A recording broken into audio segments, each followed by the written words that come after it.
The Arcturian Council issued a rare verdict. Your path will never look the same. You feel it first as heat behind the sternum, a softened pressure, a widening of the mind board, as if a small doorway inside you slides open and remembers a corridor. It is not alarm, it is recognition. The transmission that follows is timed, deliberate, and it arrives because something in your field matched a pattern the Council has been watching. This is not casual news. This is disclosure, a declaration delivered by an intelligence that measures resonance, waits for readiness, and then speaks. The Council's verdict is single, precise. You have been positioned. The language they used in the reception was legal only insofar as tone, measured, almost bureaucratic in its calm, but the content was transformative. Once you hear it, the old map of possibilities shifts. Roots you thought permanent loosen. Faces you expected to stay close begin to alter shape. Your internal magnet reorients. Understand this first. Timing matters. The Arcturian transmissions do not arrive randomly. They intersect with moments when your inner circuitry has been loosened, when certain thresholds of stability and emotional maturity align. You may have felt your life subtly cracking open, not as catastrophe, but as a seam being prepared. That seam was preparation. That seam was a hinge. The verdict now pivots that hinge. Disclosure and entry into the plan are different than awakening. Awakening is broad. A light touches many. Entry is precise. A hand selects specific nodes. The Arcturians make selections based on resonance and function. They do not collect followers. They identify stabilizers. You were invited into a pattern. You may accept this invitation inwardly. If you wish to mark this as an internal shift, pause for a breath and write one private line. I acknowledge my entry into this alignment. If that language feels too definite, use an option that honors curiosity. I accept that I am ready to explore a new alignment. This exercise is not a binding ritual. It is an anchor one might place in the personal ledger of change. Keep it private. Keep it simple. If you feel silly, that is also acceptable. The point is to name an opening, not to prove anything to anyone. You will notice the pattern of selection in small, unmistakable ways. These are the signs that often accompany recruitment into what the Council calls the plan. They are not universal proofs. They are patterns that appear again and again in the fields of those who are being positioned. Signs you were pulled in. Number 1. Directional synchronicities. You begin to stumble into exactly the right place at exactly the right time in a way that feels too orderly to be coincidence.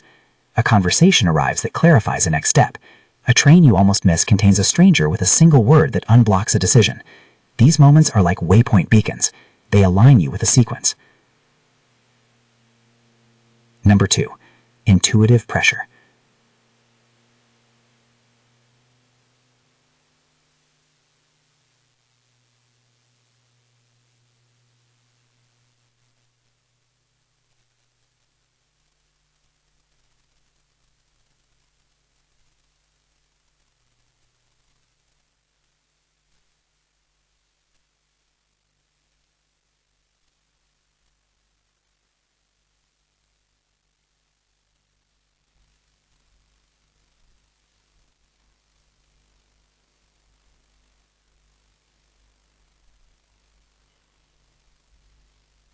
There is an inner insistence that leans you away from what feels safe. It is not panic. It is a steady pulling, an inner compass that tightens until you follow. Your body treats it as a directive, a softness in the throat, an expansion behind the eyes, a chest warmth that signals permission. 3. Emotional recalibration. Emotions that once spiraled now settle more quickly, or they escalate with new clarity. Old wounds will flash differently, not always less intense, but more organized. You find yourself able to hold two conflicting feelings without collapsing into avoidance. 4. Identity shedding. Elements of who you thought you were begin to unstick. Small rituals, roles, or names you carried lose their weight.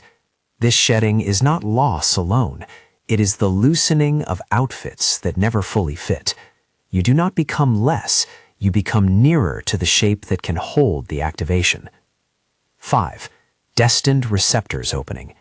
There is a subtle widening in your sense of possibility, as if receptors that were dormant become receptive. These are felt, not measured. An inner ear notices frequencies that previously registered as noise. A peripheral sense picks up patterns in conversation or media that now appear as instructions. 6. Memory echoes. Fragments from a different ordering of time, flashes of place, phrases, or songs, surface and carry significance you cannot yet explain. They act like keys searching locks, drawing attention to threads that will be woven later. 7. Social reshaping. Relationships reorganize. Some people drift away without drama. Others arrive with uncanny timing. This is not punishment. It is practical reweaving. The council often thins strands that would create friction for the role you will hold. Each sign is practical and sensorial. Each one is a signal, not a sentence. The presence of several increases the likelihood that you are in the field of selection. Pause and look back over recent months. If you see more than half of these patterns, you have likely been touched by the current the council describes. What changed in you when they entered the system is both subtle and structural. The alterations are not additions like new software. They are restorations of capacities, recalibrations of thresholds, and the opening of new relational nodes within your interior. The council's work operates like skilled tuning. It tightens certain strings, loosens others, and leaves a signature of stability. What they had to change in you. 1. Emotional thresholds. You were given a new band of tolerance. Where once small frictions amplified, they now sit in a broader range. You can be agitated and still function. You can grieve and still navigate. 2. Intuitive bandwidth. Your intuitive field expanded laterally. Where you once felt flashes, you now feel threads. This allows you to perceive directional cues that are more detailed, like a low-resolution image becoming clearer. 3. Identity layers reorganized. The council pried at old identifications, jobs, titles, useful selves, and left a skeletal map instead, a backbone that better supports multidimensional strain. The map is not prescriptive, it is adaptive. 4. Destiny receptors tuned. These receptors are not mystical hardware, but felt capacities, a readiness to receive guidance from versions of your own timeline. They make it possible to sense the outline of future choices without being trapped by them. 5. Memory activation. Dormant capacities flicker awake, not necessarily explicit knowledge, but muscle memory for certain modes of presence, steadiness and chaos, a calibrating breath when group fields shift, an ability to hold space amidst emotional storms. 6. Stability anchors planted. Internally, certain anchor points were established. Reference sensations you can return to when your outer world becomes noisy. They are not commands, they are restorative nodes. These changes were not random edits. They were precisely what the council deemed necessary for you to function as a node within a wider system. To help you feel how this plays out, imagine a short scene. You at a small table in a cafe, your phone buzzing with a decision that feels overwhelming. Instead of reacting with fear or indecision, you place your hand on the table. Feel the anchor beneath your palm, a steady warmth, and hear a line of clarity that you have not trained in intellectually, but know viscerally. You choose, and the choice is small but decisive, and it shifts the arrangement of your next week. The scene is ordinary. The difference is the new orientation that arrives as perceptual support. Behind the visible adjustments, there is orchestration. The Arcturians, as the reception described them, are not busy with flashy interventions. Their work is background engineering. Quiet, patient, and systemic. Their methods are metaphorical, but functional. They synchronize, they align, they collapse incompatible lines, and they amplify latent signals. Think of them as a team tuning a complex network so that certain nodes can carry more current without burning out. What the Arcturians have been doing behind the scenes. 1. Timeline synchronization. Small events in separate lives are nudged into alignment so that multiple people can converge at a moment with complementary capacities. These are not grand miracles, but gentle beats of timing that allow for cooperative emergence. 2. People restructuring. Connections that would hinder your role are softened. Connections that would enable it are strengthened. This is not punitive, it is practical. The Council is arranging a scaffolding of relationships that better suit the function you will occupy. 3. Memory seeding. Fragments of recollection are reintroduced in precise doses to trigger readiness. These are not full downloads, but sparks to kindle recognition in the body and mind. 4. Resonance filtering. The field around you is subtly cleared of dissonant frequencies so that your emerging capacities can register. Imagine an audio engineer removing static from a channel so the main voice comes through cleanly. 5. Bridge strengthening. The link between your present self and your future self, what the Council calls the bridge, has been reinforced. This does not mean your future speaks at will. It means the gestures of guidance are smoother. Feed-forward cues arrive with more fidelity, and you learn to accept them as suggestions rather than commands. 6. Destabilization of incompatibility. Paths that would pull you into constant friction are allowed to dissolve. This can feel like loss. It can feel like liberation. The Council reduces combinatorial noise so that the particular job you are being prepared for can function in clarity. Their interventions are neither omnipotent nor overbearing. They act within thresholds of consent as they interpret them, nudging where you are already open. The process honors your autonomy while prioritizing functional outcomes, a more stable, receptive human presence in service of broader shifts. You may wonder why you specifically. The Council's verdict is not blind. They said the selection criteria were exacting, a lattice of traits and capacities that rarely converge in a single field. They do not choose for egoic importance. They choose for fit, for the ability to carry, to stabilize, to transmit without breaking. Markers that signal selection. 1. Frequency alignment. A particular harmonic in your field resonates with the Council's frequency pattern. This is not literal radio transmission. It is a felt coherence in your vibratory presence that makes you a reliable node. 2. Emotional maturity. You have demonstrated a capacity to contain intensity without avoidance.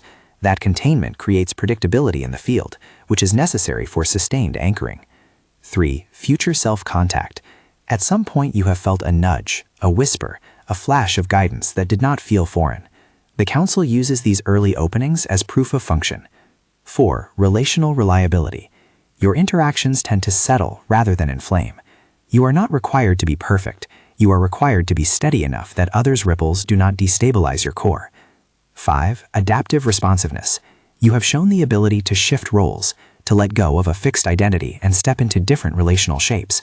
The Council needs chameleons who are not shapeshifters for ego, but functional adapters. 6. Latent memory threads. You carry echoes, patterns of remembrance or affinity for certain symbols, images, or phrases that make certain activations land more swiftly inside you. These markers are not moral judgments. They are technical descriptors of fit. The Council's interest is pragmatic. Which human fields can best sustain a node for the next phase of collective calibration? The plan they described is concise in principle and expansive in scope.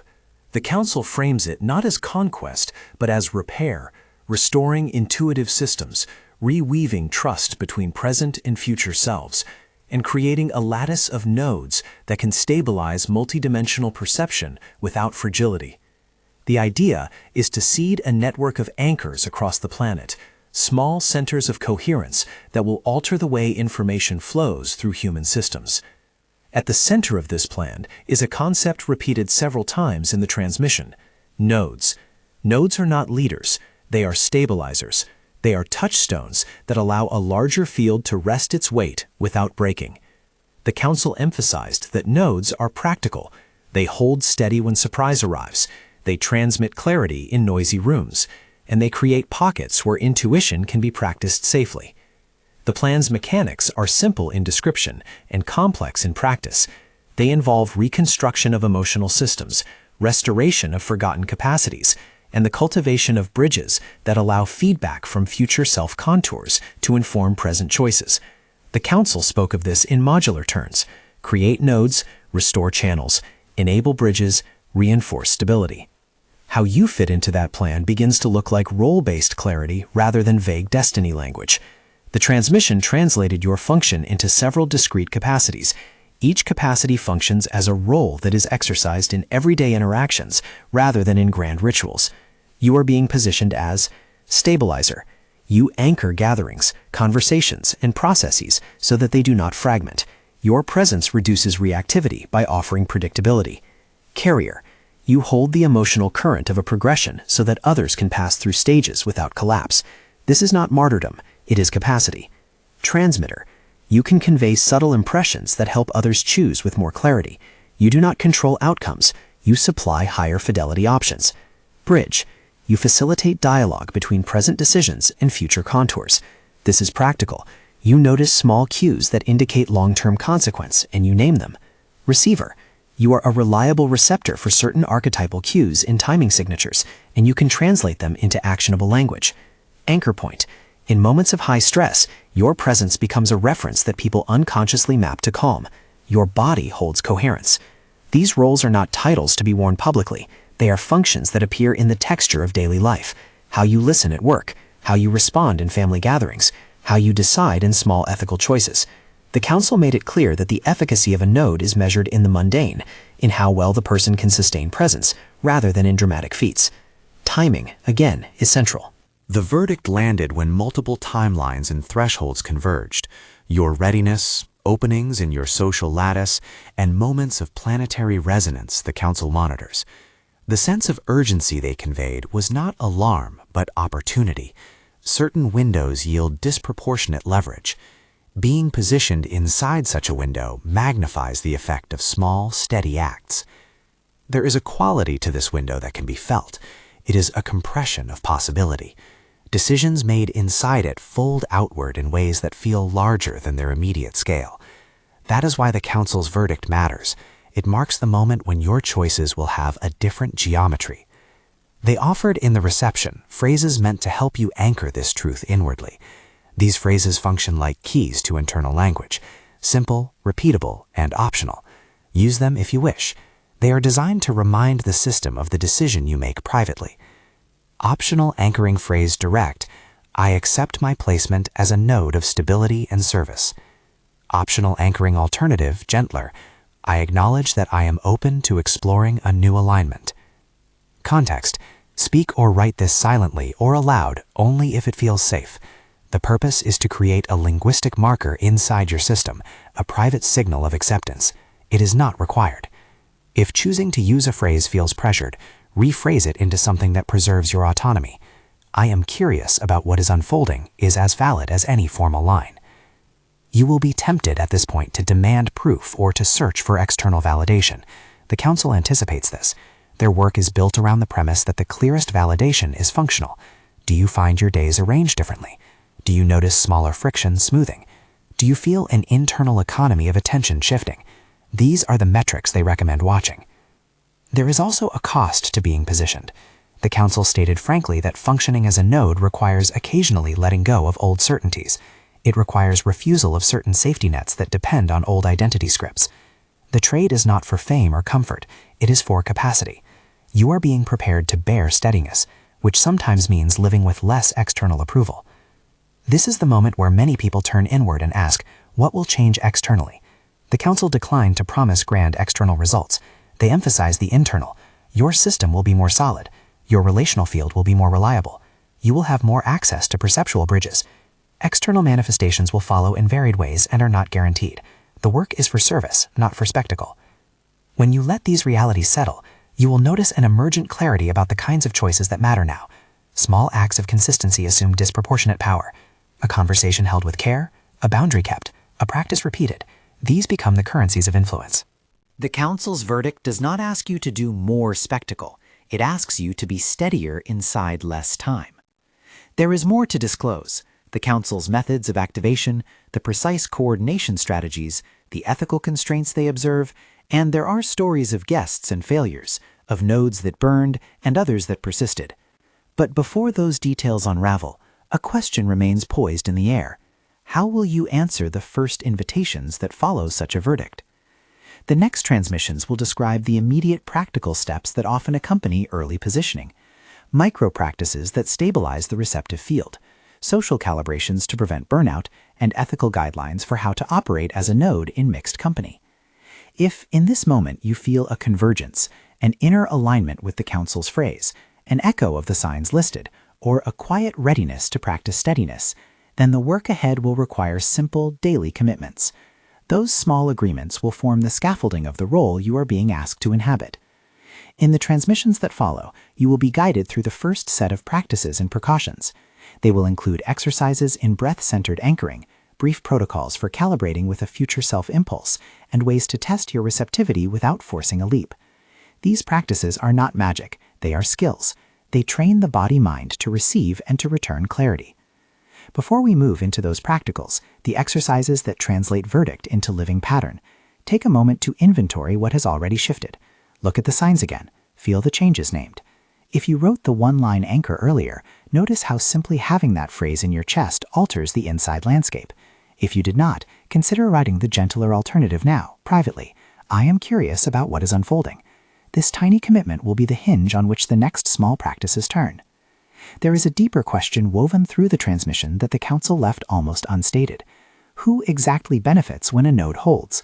The answer emerges not in theory, but in observation. Stabilizers allow groups to learn faster, heal with less collateral damage, and make choices that ripple in coherent patterns. In other words, when you stay steady, you do not merely serve your own trajectory, you create conditions for others to step into clarity they could not access alone. This is not a pedestal, it is a practical description of socio-emotional leverage. The Council measures leverage in terms of reduced entropy within a field. A single person who can hold equilibrium during chaos cuts the cost of recovery for everyone nearby. The verdict, therefore, is less about singular glory and more about functional economy. The world can run more smoothly when certain human nodes hold their center. You may be wondering whether this positioning will make you visible to others who might misunderstand. Visibility can increase. People may sense your steadiness and project onto it. That is not always comfortable. The Council advised learning to modulate openness, to show steadiness without inviting dependency, to transmit without authorizing followership. Boundaries matter. Clarity about role matters. You are not being asked to be a symbol. You are being asked to be a system. As the reception continued, an image kept returning. A small lighthouse on a storm coast. The lighthouse does not command the sea. It simply provides a readable point. Ships choose what to do with that light. Some ignore it. Some follow it safely. Others resent its existence. The Council's verdict positions you less as a leader of all, and more as a readable point in the field, a place others can orient by if they choose. This analogy helps clarify the ethical posture the Council insisted upon: non-coercive, service-oriented, accountable. Nodes must be humble, because humility prevents the mutation into dominance. The Council emphasized training in humility not as virtue signaling, but as a safety mechanism. Steady presence is effective only when it is not inflated by ego. There are practical patterns you will soon test. The next transmissions will walk you through early calibrations: how to hold a short anchor in 5 deep breaths, how to check whether a relational thread is enabling or draining, how to receive an impulse from what the Council calls the future self, without confusing longing for guidance with projection.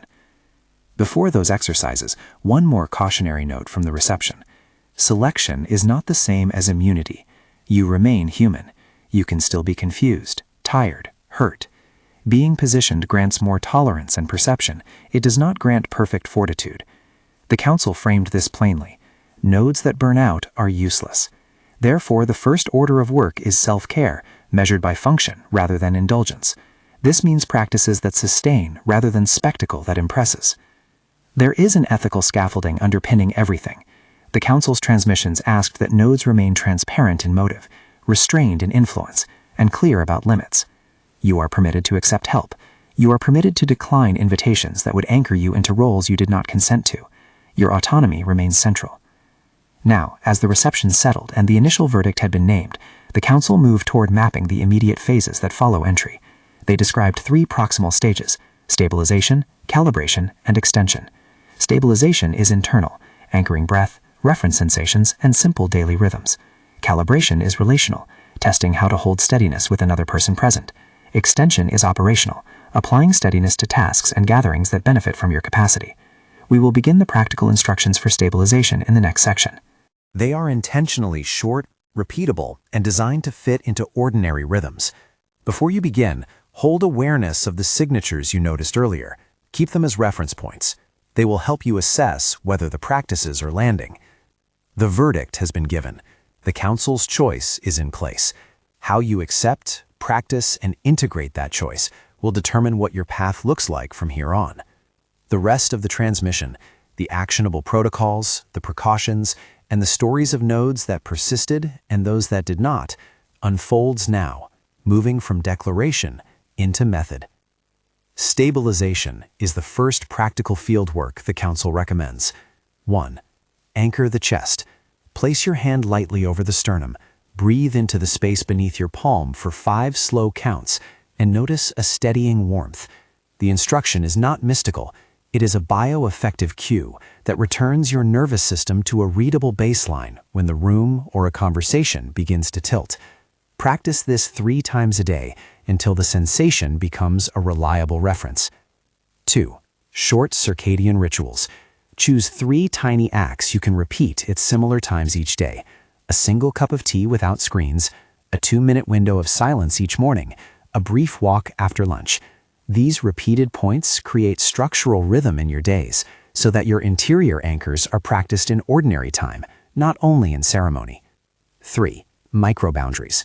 Identify 1 social interaction daily where you intentionally shorten or lengthen your response. For example, when asked for advice, delay 1 breath before replying. When asked for help, offer a time-limited option rather than open-ended availability. Micro-boundaries preserve energy and teach your field how to be steady without overcommitting. 4. Sensory reset. Learn 2 brief somatic checks. Feet on floor, tongue touching the roof of your mouth. Each takes seconds. Use them before meetings, during conflict, and when you notice overwhelm. They reconnect attention to the body and diffuse anxiety. 5. Intentional withdrawal. Schedule a brief private interval each week, 30 minutes where you close your external channels, notifications off, sit or move with an intention to register how you feel, and note 1 thing that's softened. The Council taught this as a way to monitor drift without dramatizing it. 6. Registry practice. Keep a private, simple ledger of 3 items each day. 1 moment you held steadiness, 1 small confusion you noticed, 1 gratitude. The ledger functions as feedback, a training log for a system rather than a trophy case. 7. Community checks. Once a month, connect with 1 trusted person and simply report a single functional metric. I kept steadiness during X. Ask for 1 piece of practical feedback. This prevents isolation and models humility. Image. Imagine a sapling trained to grow within a simple stake. The stake does not force the trunk to be a certain height. It simply prevents the young tree from snapping in a storm. Stabilization practices are the stake for your interior growth. Optional anchor phrase, I restore a steady base within my home field. Alternative for skeptics, I notice when I feel steadier and I keep a simple record. Calibration is the relational laboratory where function meets friction. 1. The boundary probe. Test a relationship with a small ask that has low stakes but shows how energy flows. Ask for a 15-minute check-in rather than an open-ended favor. Observe whether your request is met with alignment, resistance, or the masking of agreement. The reaction is data, not judgment. 2. Reciprocity scan. In a typical week, track whether interactions tilt toward mutual exchange or habitual taking. Nodes need relationships where the flow can be navigated without depletion. When habitual taking appears, practice a single restorative step. Reduce engagement by 20% and note whether the relationship rebalances or intensifies its demands. 3. Mirror listening. In conversation, practice reflecting 1 sentence back before offering guidance. This simple move reduces projection and increases shared reality, allowing you to transmit without imposing. 4. Emotional co-regulation test. When another is dysregulated, notice whether you carry their tone or maintain a separate rhythm. If you find yourself absorbing strongly, step into a short sensory reset. Feet on floor, 5 slow breaths, and then re-engage. Calibration occurs in this micro-regulation. 5. Authority modulation. Practice lowering intensity when you feel tempted to command a room. The Council emphasized that steady presence never needs to escalate volume to be effective. Try speaking softer for 1 interaction and observe whether people lean in more or less. 6. Exit rehearsals. Prepare and silently rehearse 1 compassionate phrase for leaving conversations that drag you into reactivity. I'll step back to reflect and return with clarity. Rehearsing exits protects functionality and models healthy boundaries. 7. Role verification. Periodically ask, Are you serving a need in this exchange, or are you being requested to carry someone's avoidance? Use the ledger practice to note patterns and adjust. Vignette. Imagine you are at a family table when an old argument surfaces. Instead of being swept into the retelling, you place your hand on your chest, breathe, and say, "I hear this matters. I need 5 minutes." The pause deflates the momentum and allows new language to form. Extension is how stabilization and calibration translate into influence without spectacle. 1. Meetings as laboratories. Enter one group meeting each week with a simple protocol. Begin by naming an intended field quality for that space: clarity, curiosity, steadiness. Offer it as a suggestion, not a decree. Watch how the tempo of others shifts. 2. Micro-leadership. Bring one stabilizing habit into public forums: a 2-minute centering at the start of a workshop, a brief reflective question before decision-making. These acts are small, but they alter group entropy. 3. Crisis triage. Develop a triage checklist for emotional emergencies. Breathe, name the felt need, call for practical support, and set a time-limited next step. Triage prevents improvisation under pressure and preserves capacity. 4. Teaching by presence. When answering a question, model the process you used rather than only delivering an answer. Describe how you chose, the small metrics, and in doing so, you teach others how to replicate steadiness. 5. Network nudges. Periodically introduce 2 people who might serve each other's development. This is not matchmaking for fame, it is practical scaffolding. You are rearranging social wiring so certain projects can emerge more smoothly. 6. Feedback culture. Invite direct, short feedback after collaborative work. What helped and what drained. Normalizing feedback reduces ancient patterns of projection and keeps fields functioning. 7. Scaling practices. As you apply these skills in larger settings, measure your endurance. Are you able to sustain presence beyond 2 hours? Beyond a day? If not, scale back and embed more recovery. Illustration. Think of a small dam that diverts a powerful flow into several gentle channels rather than trying to stop the river. Your steadiness is that dam, creating usable currents without attempting impossible control. Nodes persisting versus nodes burning illuminates the ethical and practical tightrope. Indicators of productive persistence. 1. Regular recovery. You notice that after an intense day, you return to baseline with 3 predictable steps: rest, a concrete task, and a recount to a trusted peer. 2. Transparent limits. You clearly name capacity before taking on tasks and renegotiate when you need to. 3. Shared responsibility. You invite support and distribute tasks where possible rather than centralizing responsibility. 4. Measured visibility. You allow people to see your work without accepting projection or adulation as your metric. Warnings that signal burnout risk. 1. Exhaustion masked as sacrifice. If fatigue is narrated as virtue and you suppress support, risk rises. 2. Blurred boundaries. If you regularly respond to all demands without bookkeeping, your capacity erodes. 3. Identity inflation. When being helpful becomes a wire for self-definition, clarity blurs and dependence forms. 4. Moral rigidity. An absolute stance on how things must be run prevents adaptation and invites collapse. Preventive measures. 1. Rotate focus. Alternate intense field weeks with consolidation weeks. 2. Structured delegation. Consciously practice letting others carry tasks that you would normally assume. 3. Professional support. Use coaching, therapy, or mentorship to process the interpersonal gravity you encounter. This is not a sign of weakness. It is an ethical requirement for those who hold others' states. Case study, fictionalized, instructive. A node named Mara learned to say, "I will show up for 90 minutes on Tuesday," instead of committing to open-ended presence. Over months, her ability to help grew, not because she sacrificed less, but because she conserved energy to be genuinely present during the windows she offered. Others learned to plan around her reliability. Her steadiness became a predictable resource rather than a drain. Activation mechanics. Learning to accept an impulse without being ruled by it. 1. Pause and label. When you feel a future self-nudge, a sudden clarity, a peculiar memory flash, pause, take 3 breaths, and give it a 1-line label. Direction. Boundary. Weight. Labeling reduces dramatization. 2. Probe with a small test. Convert the impulse into a micro-experiment you can try without high cost. If the impulse suggests a conversation, ask a clarifying question rather than deliver a pronouncement. Experiments keep guidance practical. 3. Timed observation. After acting on an impulse, set a soft observation window. Note outcomes over 72 hours rather than demanding immediate proof. 4. Cross-check with the ledger. See whether similar impulses have yielded helpful outcomes in the past. Patterns build evidence internally. 5. Consult trusted field members. Share the impulse with one person whose judgment you respect. Their feedback is data, not veto. 6. Recalibrate if necessary. If the impulse leads to clear dissonance, revise your approach and make a public repair. Humility short-circuits hubris. Optional short ritual to mark acceptance, symbolic and private. Breathe 4 times, place both hands over the heart, and say silently, "I open to that which steadies."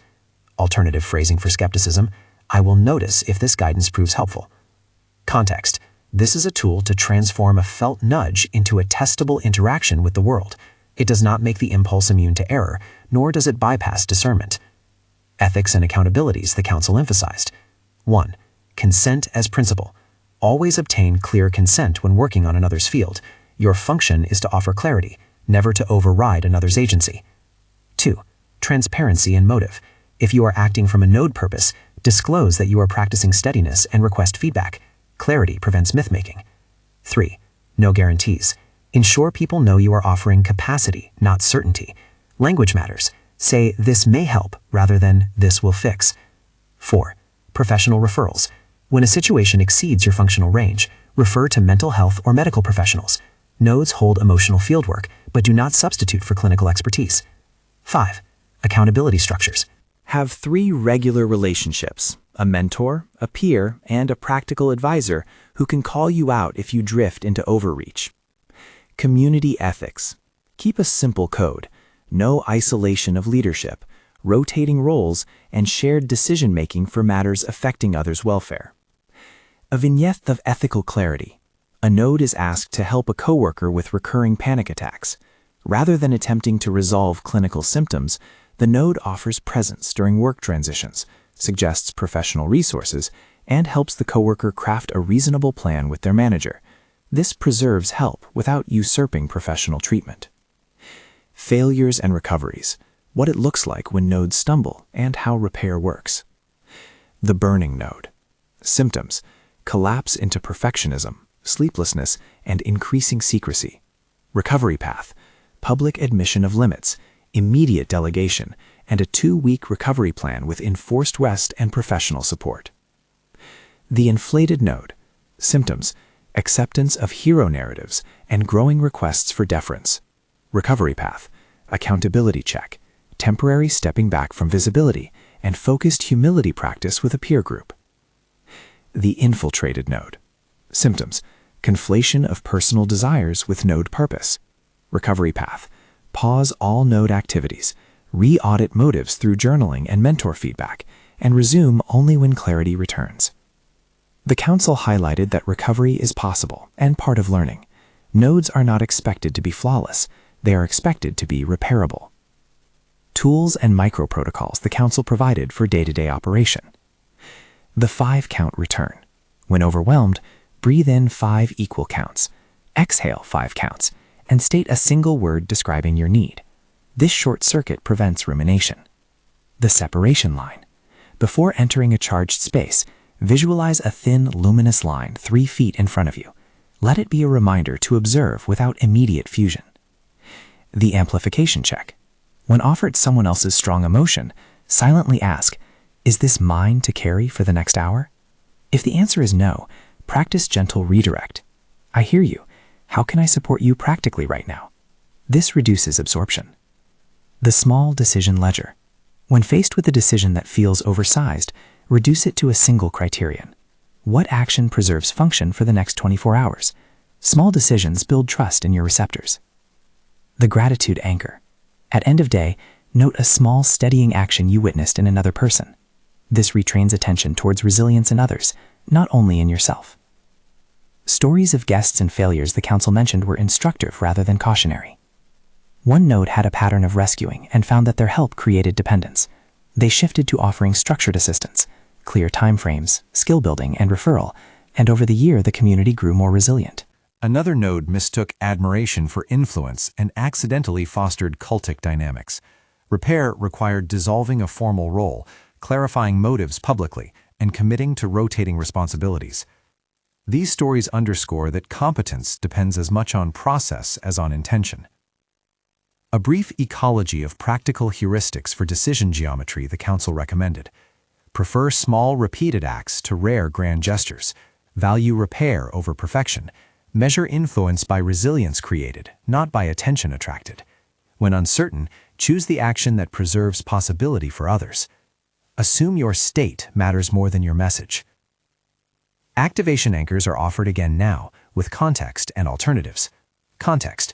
The Council provides short language as a private marker. Use these phrases to create an internal referent to the decision, not as a public test. Direct activation phrase. Optional. I accept my placement as a node of steady service. Gentler alternative. I remain curious about what being a node may require of me. Skeptical, psychological option. I will observe how my actions affect others and adjust responsibly. Instructions. Speak the phrase aloud or write it privately once. Do not publish it as evidence. The purpose is an internal register, a simple signal that you have oriented toward this function. Practical activation exercise. A 3-part loop. Intend 30 seconds. Sit upright, hands relaxed. State your chosen phrase silently or aloud. Feel one physical sensation that corresponds to steadiness. Act 24-72 hours. Perform one small behavior that reflects the phrase. Pause before speaking in a meeting, offer a clear time-limited help, or set a micro-boundary. Record after 72 hours. Note the outcome in your ledger and adjust. This loop turns symbolic acceptance into testable action and prevents magical thinking. Membership invitation. Transparent, non-coercive. If you find these teachings useful and wish to deepen practical integration, a member circle exists for those who want extended transmissions and support. The circle is intentionally structured to preserve autonomy and to offer practical scaffolding rather than discipleship. What membership provides, in plain language: weekly transmitted teachings that expand on the micro-practices above, short, focused lessons you can integrate into daily life, monthly alignment sessions, guided group practices that reinforce stabilization and calibration with live feedback, timeline recalibration workshops, structured labs where you test future self-impulses in low-stakes settings and receive peer reflection, moderated community space, a private monitored forum for members to share experiences, request feedback, and form accountability triads, stabilization coaching options, optional one-on-one sessions for nodes needing tailored recovery or practice plans. These are provided by trained facilitators with clear boundaries and referral processes. 6. A resource library. Concise, practical guides and ledger templates you can use offline. 7. Transparent support structure. Clear policies on ethics, referrals to professional resources, and rotating leadership to avoid burnout. Membership is optional.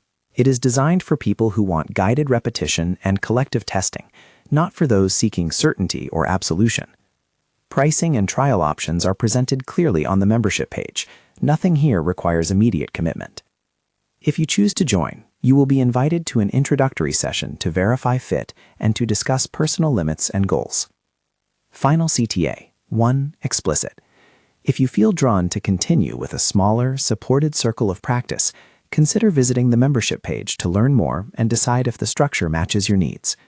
Joining is a practical choice for those who want steady, community-based training rather than a shaming shortcut to authority.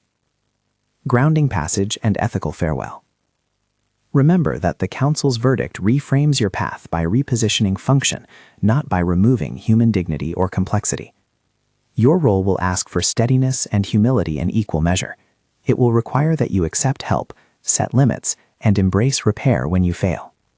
This path is an invitation to practice, to rehearse steadiness in the small rooms of life so that larger rooms may eventually be navigated with less collateral damage. A closing image returns. A small lighthouse on a fog-shrouded coast. The structure is ordinary in its architecture. Its effect is practical. Ships can orient to it. They may also misinterpret its purpose, ignore it, or rely on it without cultivating their own navigation. Your task is not to command the sea. It is to be a readable point, to maintain the light when possible, to admit when the lamp needs tending, and to ask for help when wind and salt threaten the wick. One last practical list to carry forward. 8 simple habits that compress much of the transmission into daily rhythm. 1. Morning ledger. 1 intention, 1 micro boundary. 2. 3 short resets. Chest anchor, feet, tongue to roof. 3. 1 micro experiment per week. Test a future self impulse with low cost. 4. A weekly recovery window. 30 minutes away from inputs. 5. Monthly pure check-in. 1 metric and 1 request, 1 feedback. 6. Public humility. Practice clear limits in 2 visible interactions each month. 7. Referral readiness. Keep names of 2 professionals for escalation. 8. Repair ritual. When you stumble, announce, rest, delegate, and resume with lessons noted. Optional final anchor to close the transmission. Say or write privately, I will practice steadiness and remain accountable. Skeptical alternative. I will observe if these practices help and decide accordingly. The Council's verdict remains rare because it is precise. Not all who awaken are positioned. That rarity is neither a badge of moral superiority nor an invitation to seclusion. It is a functional classification designed to reduce friction in a complex system. Whether or not you accept this role, the practices outlined are usable. They build clarity, resilience, and ethical capacity. The paper-thin hinge between who you were and who you may become is not prophecy, it is a practical window. Decisions made within it have altered geometry. Your path will not be the same because the cartography beneath your feet has shifted. Routes loosen, relational topographies change, and your choices now ripple with slightly different leverage. Keep the lighthouse image in mind. Tend the lamp, ask for help when oil runs low, and remember that ships choose their routes. Your presence is the readable point that makes wiser choice easier for those who pass. If this word has landed with resonance and you wish to continue learning within a supportive, transparent container, visit the member circle to see if the structure suits your pace. If you do not join, the practices remain available to you here. No membership is required to live steady. The Arcturian Council issued a rare verdict. Your path will never look the same. Embrace the small, steady acts. Tend your lamp. Remain accountable. The field will notice.